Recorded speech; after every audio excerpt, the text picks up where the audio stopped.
Grabe, no? Kumakain sila, binibigyan sila ng isda. Mas maganda pa rin sa ilalim. Sa ilalim kayo sa kanya na aquarium. Yan sa aming ulunan. Galing.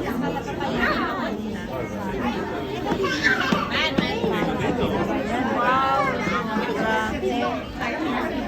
Talaga naman siya. Enjoyment na lang ginawa niya.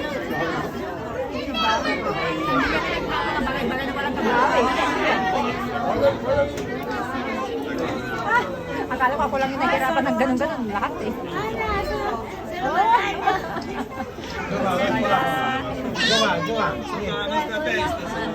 Parang abot mo na yung kanilang buntot. Nung araw ka wala kang nagtataas mo eh. Yung parang ready lang kami. Galing. Oras natin yan ah. Kaya nga, oras namin kasi guys, sinahabol namin yung ano namin.